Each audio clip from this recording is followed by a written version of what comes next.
KTO Radio présente À haute voix, la lecture intégrale des œuvres spirituelles majeures. Aujourd'hui, Augustin ou le Maître est là de Joseph Malègue.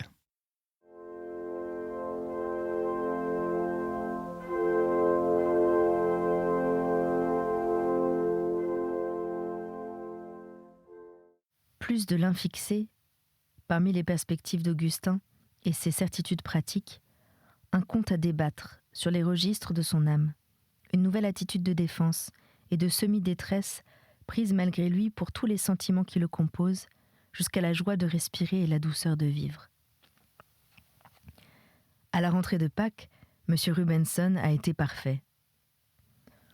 « Envoyez-le-moi donc », a-t-il dit à M. Méridier. Augustin va chez son professeur 2 ou 3 fois par semaine, selon les semaines, pour réparer le désastre. L'histoire, les langues, provisoirement refoulées, ont cédé à la philosophie tout le temps sur lequel elles débordaient. Dans le vieillot appartement dont la mort eut l'idée, au mois d'octobre, d'enlever monsieur l'archiprêtre, exprès pour y loger en meublé monsieur Rubenson, une seule chambre avait échappé au fauteuil à cajou, au doré des pendules sous globe, aux rideaux lit de vin, aux photographies agrandies du Saint-Père avec leurs dédicaces aux pieds. Les volumes bleu-vert de la collection Alcan et une foule d'autres, allemands ou anglais, tapissaient sur 3 côtés cette chambre laissée vide. Le 4e s'éclairait sur la place Saint-Cyril, que les abbés prenaient de biais, avant d'ouvrir une barrière à hauteur de main dans la porte cochère d'en face. Quand on avait de la chance, on discernait, par rare entrebâillement, un jardinet où l'hiver et l'été maintenaient la même froideur tombale. Avec plus de chance encore, il vous était donné d'apercevoir, caché sous des lierres et sommé d'une croix en simili-bronze, l'accès au bureau de Monseigneur. Outre ses livres, le cabinet de M. Rubenson s'ornait d'une table fort vaste, de 3 fauteuils confortables et, singularité qui avait beaucoup frappé Augustin, d'un très beau vase à fleurs, toujours garni. Les absences forcées, enfin compensées, lorsqu'Augustin remercia, plein de gratitude et de regret pour celle des leçons privées qu'il crut la dernière, il entendit « Mais revenez donc, vous ne savez pas toute la philosophie. » On était en mai déjà. M. Rubenson refusa tout honoraire. Son élève et lui travaillaient tous les deux pour un but identique, le concours général. Augustin reçut là le dernier développement que pouvait lui offrir cette incomparable année. Déjà, bien des semaines auparavant, lorsqu'il se battait avec des gaucheries et les inadaptations des débutants, son père était allé prendre sur un rayon de sa bibliothèque un livre de carreaux.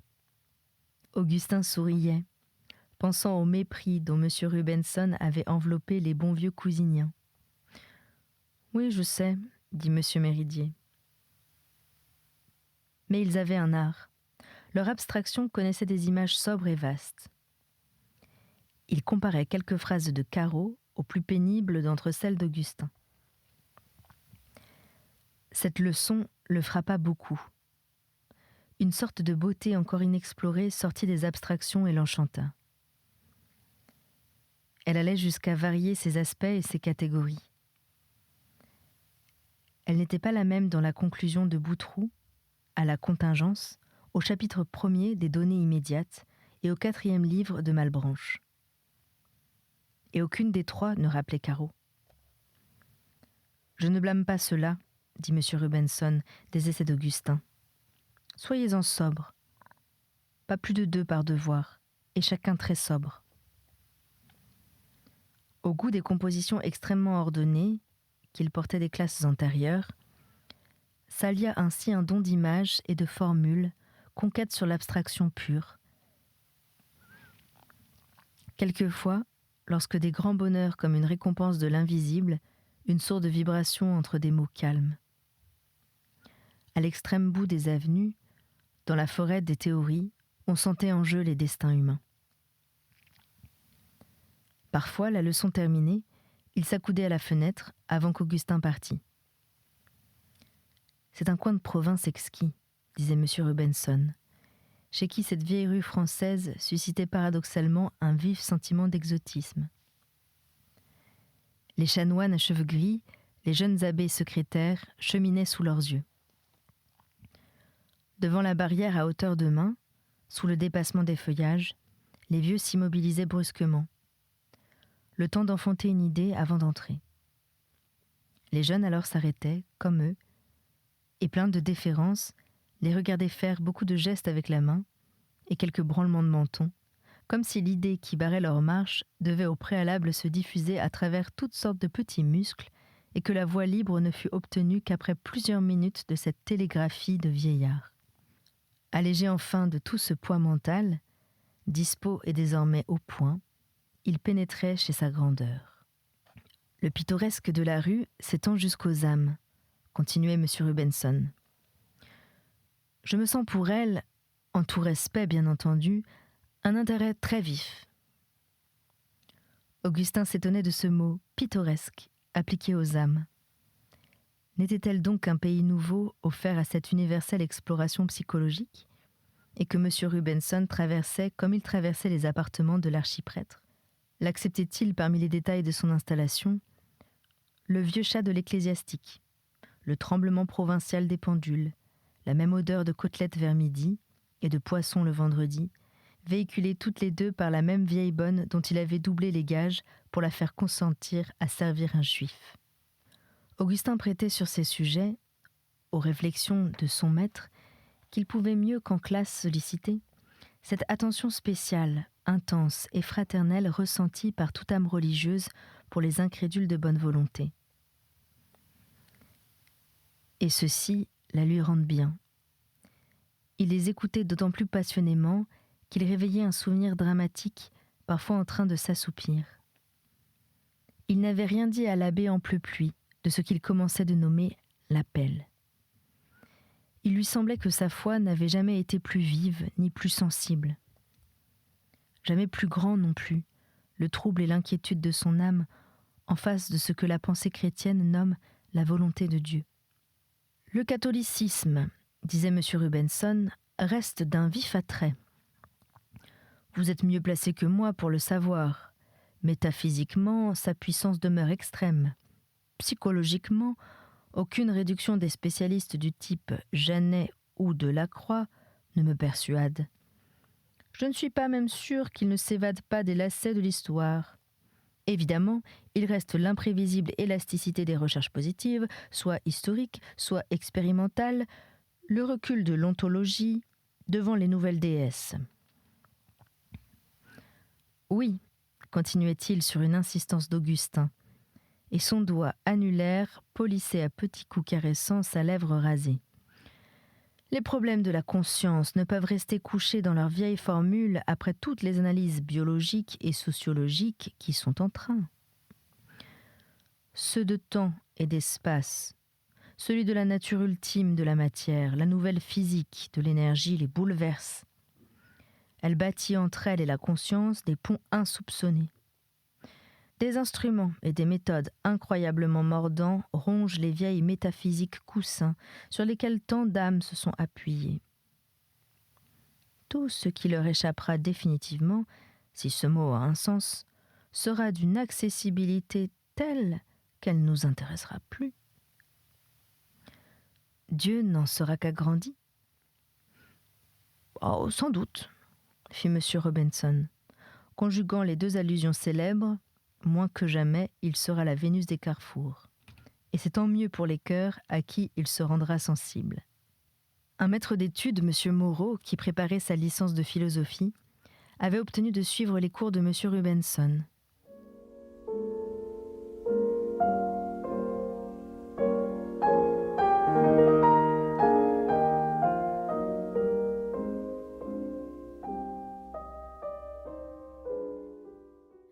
Installé seul au troisième banc, petit, bilieux, rageur, mordant son pinceau de moustache, toujours en train de gratter quelque chose, son jarret, son avant-bras ou même son aisselle à travers le gilet ouvert, on l'appelait mort aux puces, dans la section qu'il surveillait. Lorsque les philosophes admiraient devant lui la leçon qu'ils venaient d'entendre, il avait la spécialité de répondre à quelque date confus, en les renvoyant à une partie du cours encore à intervenir, mais que lui, M. Moreau, connaissait déjà. « Oui, mais ça, c'est encore rien », disait son air gourmand, « vous verrez bientôt. » Et dans ses clins d'œil précipités, ses deux paupières avaient l'air de se gratter l'une l'autre. Il apporta l'avenir de la science, sollicitant respectueusement l'avis de M. Rubenson sur l'opportunité de sa lecture. M. Rubenson expliqua que ce Renan, première manière datait, moins peut-être par ses espérances que par la hâte simplificatrice qu'il mettait à les formuler. Vexé, le maître d'études introduisit quelques jours après la vie de Jésus. Indus populaire, broché de jaune, corne et malpropre, lu à quelques tables de pension de famille, sur une toile cirée imitant la nappe, entre le fromage et le café tiède, servi en retard. « Emportez-la, dit-il à Augustin, prenez-la donc, vous me la rendrez quand vous voudrez. » C'était à la fin de l'année, dans les premiers jours de juillet, à la récréation qui précédait une classe facultative de langue vivante, la dernière. Les philosophes se promenaient seuls sur la cour. Augustin sentit dans la poitrine ce heurt mou après lequel le cœur se met à battre pour rattraper le temps perdu. Des défaillances parcouraient à la fois sa volonté et ses muscles. Toute opposition fondait devant un désir de feu. Le sentiment du défendu, de l'index, l'écrasait. La brochure jaune, brûlante d'attrait, de péril et de prestige, s'ouvrait seule dans ses mains au point docile des coutures.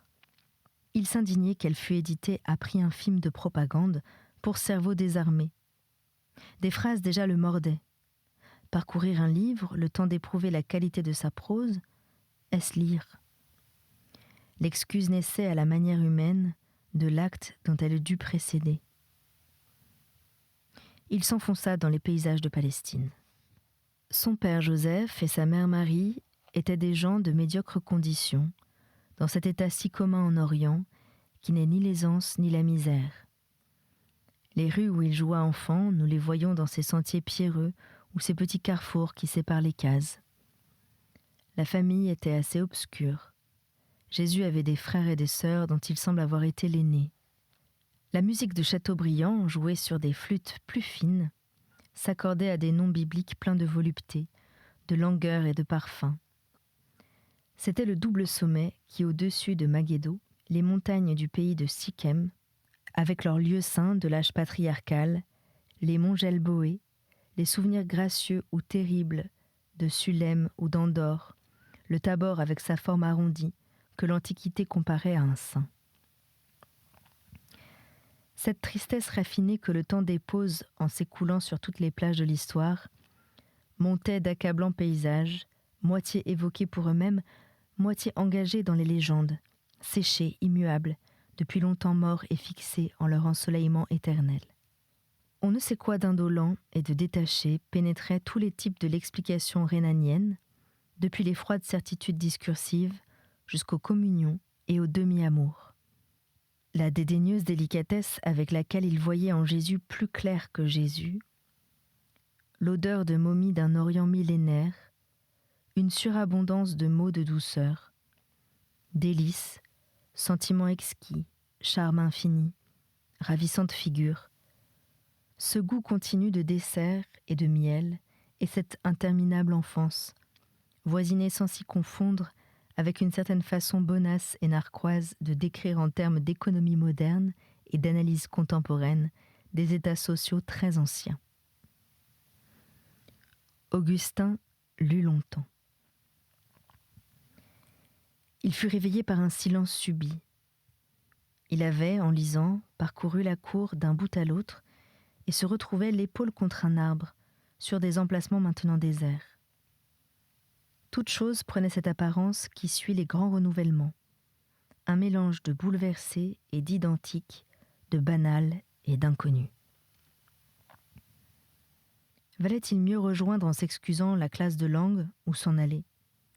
Augustin ne décidait pas. Il brossait sur sa manche gauche, avec tristesse et détachement, la traînée de poussière verte qu'avait laissé l'arbre contre lequel il s'était appuyé. Il commençait de sentir comme une indigestion paisible, pas douloureuse, irréductiblement lourde et qui ne passerait pas. La classe de langue respirait la fatigue des fins d'année, la familiarité des réunions à faibles effectifs, l'impatience des prochaines vacances. On expliquait quelques pages de Christmas Carol qu'il suivait péniblement. La légende de Bethléem et de la filiation virginale, les généalogies discordantes, les élaborations populaires de l'idée de Messie, traversaient l'air devant lui parmi les Scrooge et les Cratchit dans les rues brunes de la Cité de Londres. Il les chassait, elles revenaient. Elles jouaient avec lui comme à la balle. Il le repoussait en serrant les poings et les mâchoires, ainsi que des bêtes physiquement existantes qu'il lui fallait étrangler. Des images palestiniennes, musquées et idylliques, les puits près des bourgades, les bucoliques de Galilée, le doux ébionisme du Christ, le percevait de l'envie passionnée d'ouvrir le livre en pleine classe et de savourer une fois de plus l'odeur de nard et de jardin clos. Ainsi, pendant qu'il disputait avec lui-même des voies et des moyens métaphysiques aboutissant à Dieu, la question centrale, cœur de sa vie, s'était jetée sur lui à l'improviste par d'autres trajectoires. La méthode historique, une science partielle mais positive du divin. Les chemins de la critique biblique se tracèrent dans ce paysage fantastique où le bon Dickens traîne ses fantômes prédiquants et la chaîne faite de leurs actes. Ce qu'avait voulu dire M. Rubenson devenait fort clair. L'ontologique, chassé par l'expérimental, les méthodes positives transformant l'énoncé des vieux problèmes métaphysiques et le théologique ligoté au lacet de l'histoire, les deux dépossessions. Il avait eu tort de ne remarquer que la première, dans le salon de la place Saint-Cyril, tapissé de livres et fleuris. Il comprenait maintenant. Intellectuellement, c'était une acquisition, et une fameuse. Dommage d'avoir à la payer par l'effondrement de ces cathédrales intérieures. Cette intuition le traversa, que si leur vérité était arrachée aux synthèses catholiques, le problème de Dieu en général ne l'intéresserait plus. Débarrassé du livre, qu'il rendit à mort aux puces, dans l'étude de 5e où il trônait, Augustin se retrouva sous le soleil banal, parmi des rues trop souvent vues, en une inertie où il ne se reconnaissait pas. Sa serviette passant d'un bras à l'autre, il traînait d'un air détaché sa paresse aux étalages. Après tout, était-ce aussi grave ? Toutes ces manières qu'il avait faites pour lire, toutes les cérémonies de l'hésitation, un peu exagérées peut-être, un peu ridicules, le sérieux de l'index. Il avait devancé la permission, voilà tout. Devant la librairie moderne, il sentit comme une envie de rire. Renan ? Eh bien, cette fois, j'ai lu Renan. Je sais comment c'est fait. Il lui semblait faire sauter en l'air une fiole à étiquette rouge et jongler avec.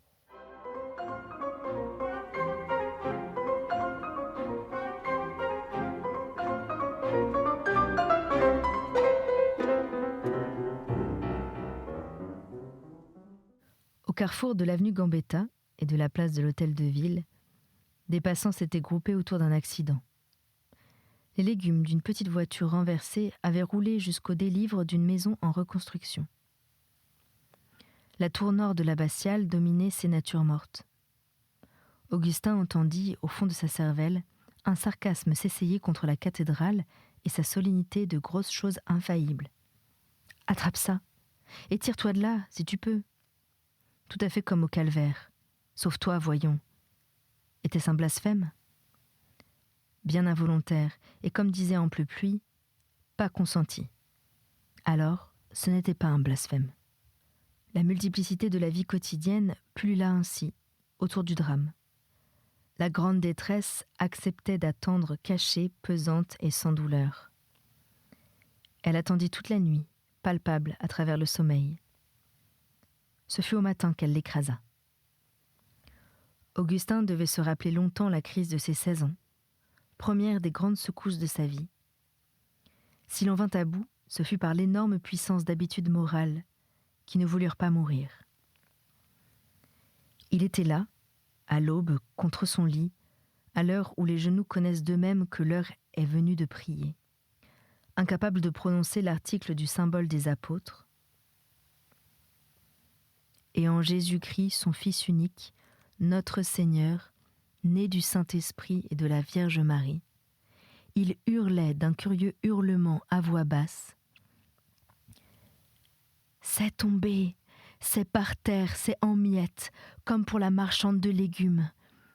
Je pourrais aussi bien dire notre Seigneur qui descendait tous les ans par la cheminée la nuit de Noël. » Agenouillé, debout, misérable, dans les tapages creux du matin, les discussions de journaliers montant de la courette, le raclement des brodeaux sur des barres de fontaine, les bruits quotidiens de tous les pauvres jours, il pleurait sur lui-même à petits pleurs haletants, mêlés de tout et de bouts de prière, d'absurdes prières.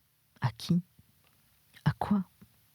Perdu, battant de l'aile dans le vaste ciel, mêlé d'un géniard et machinal « Mon Dieu, mon Dieu, mon Dieu !» Toute sa chère vie familiale, toute sa vie religieuse, son austérité raide, bien élevée, orgueilleuse, les gants sur les mains, le chaud blottissement à plusieurs et le ton de voix de ses parents, qu'il a dans l'oreille en ce moment même. Tout est désert, ravage, décombre. D'autres ont passé par là, sentant de tragique. Pas lui. Il est comme cela, il le sait. Il ne sut que plus tard qu'il était bien jeune. Il dut reprendre pied tout seul, sans aide.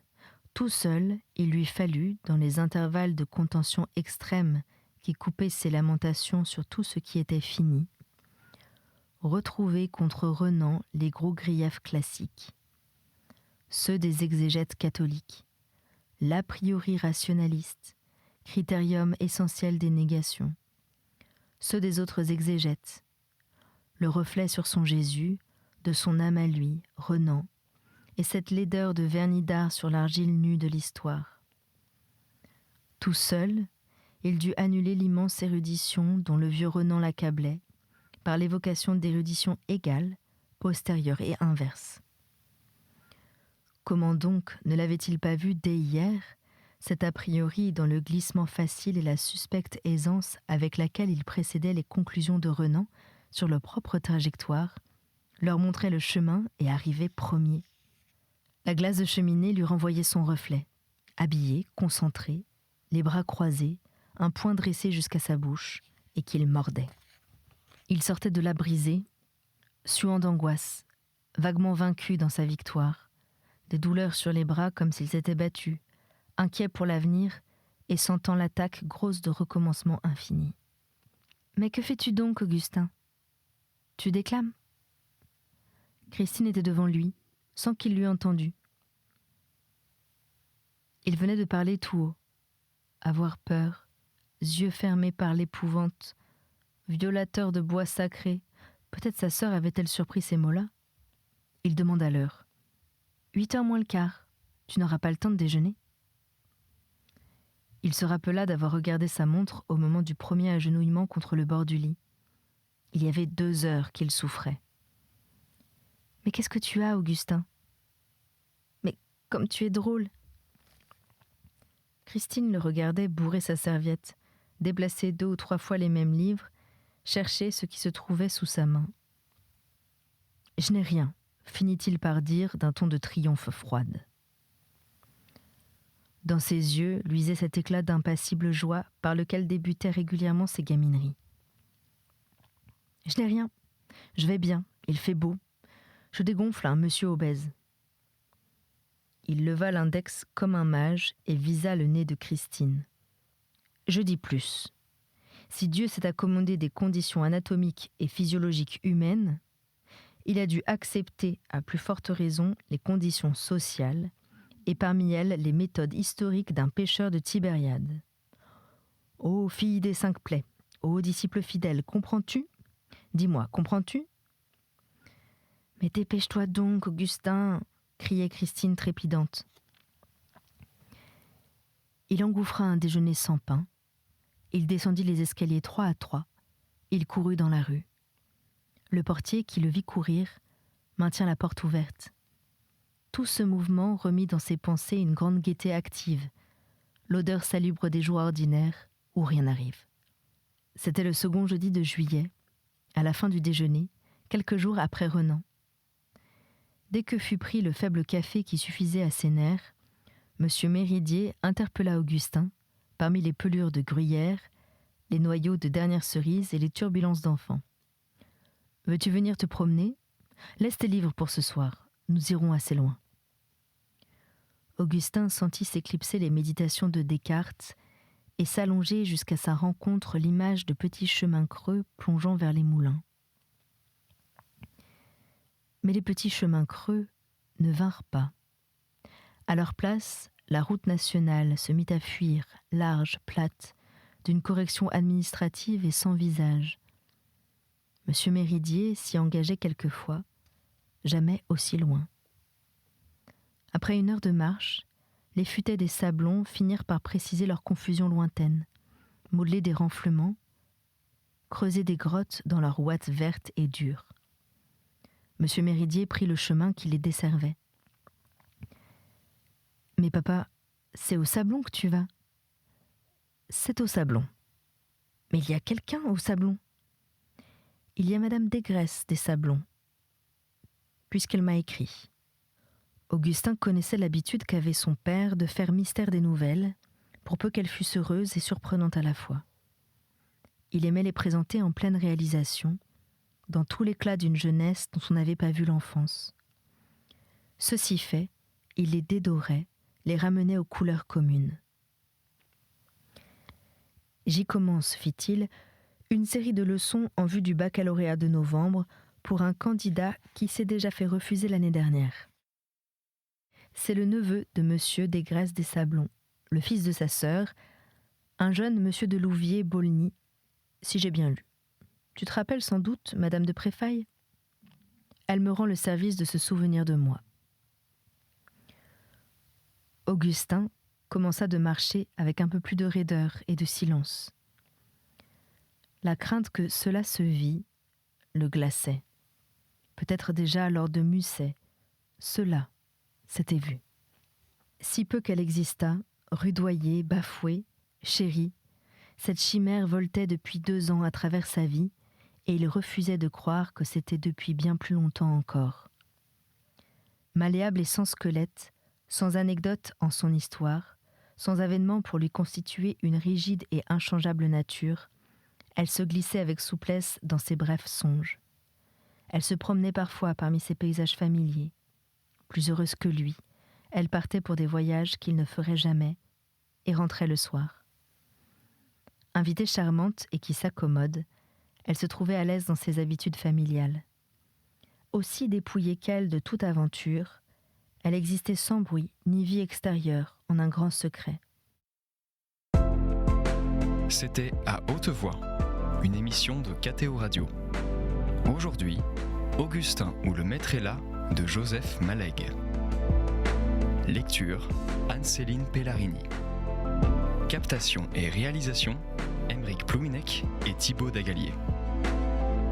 Une émission disponible en podcast sur ktoradio.com et sur l'application KTO Radio.